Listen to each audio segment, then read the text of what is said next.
another ஒரு இன்ட்ரெஸ்டிங்கான recipe cheesy and creamy cauliflower எப்படி பண்ணுறதுன்னு பார்த்துடலாமா. இதுக்கு நான் காலிஃப்ளவரில் நல்லா தின்னா இந்த மாதிரி கட் பண்ணி எடுத்திருக்கேன். இதில் வந்து கொஞ்சமாக சால்ட் சேர்த்து சுடு தண்ணி சேர்த்து ஒரு 5 மினிட்ஸ் மூடி வச்சிடலாம். 5 மினிட்ஸ்க்கு அப்புறம் ஓரளவுக்கு இந்த மாதிரி சாஃப்டாக இருக்கும். இதை ஒரு ஃப்ரை பேனில் கொஞ்சமாக பட்டர் சேர்த்துட்டு பட்டர் உருகுனதுக்கப்புறம் ஒன்று ஒன்றா போட்டு லைட்டாக ஸ்டர் ஃப்ரை பண்ணி எடுக்க வேண்டியதுதான். இது மாதிரி ஒன்று ஒன்றா மொத்தத்தையும் போட்டுட்டு லைட்டாக சால்ட் அண்ட் பெப்பர் ஆட் பண்ணியிருக்கேன். உங்கள் காரத்துக்கு ஏற்ற மாதிரி நீங்கள் வந்து பெப்பர் போட்டுக்கலாம். இந்த மாதிரி நல்லா லைட் ப்ரௌன் கலரில் ஆகிற வரைக்கும் ஸ்டர் ஃப்ரை பண்ணி எடுத்துக்கோங்க. இப்போ இன்னொரு பேனில் கொஞ்சமாக பட்டர் சேர்த்துருக்கேன்.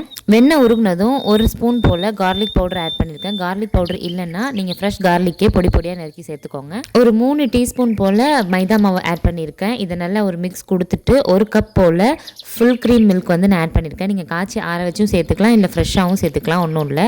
1 டேபிள் ஸ்பூன் போல் ஃப்ரெஷ் க்ரீம் சேர்த்துருக்கேன். எல்லாத்தையுமே நல்லா மிக்ஸ் பண்ணும் போது நல்ல ஒரு திக்னஸான ஒரு க்ரீம் அது கிடைக்கும். இதுக்கு மேலே சீசனிங்காக கொஞ்சமாக சில்லி ஃப்ளேக்ஸ் ஆட் பண்ணியிருக்கேன். தேவையான அளவுக்கு உப்பு சேர்த்துட்டு நல்லா மிக்ஸ் பண்ணி விட்டுறலாம். இந்த அளவுக்கு மிக்ஸ் பண்ணதுக்கப்புறம் நம்ம வந்து ஃப்ரை பண்ணி வச்சிருக்க காலிஃப்ளவரை இதில் சேர்த்துடலாம். இந்த மாதிரி எல்லாத்தையுமே சேர்த்துட்டு நல்ல ஒரு மிக்ஸ் கொடுத்துடலாம். மிக்ஸ் பண்ணும்போது லைட்டாக உடையாத மாதிரி பார்த்துக்கோங்க, அப்போ தான் பார்க்கவும் நல்லாயிருக்கும். இதுக்கு மேலே ஒரே ஒரு சீஸ் ஸ்லைஸை வந்து 4ஆக கட் பண்ணி இந்த மாதிரி சேர்த்துருக்கேன்.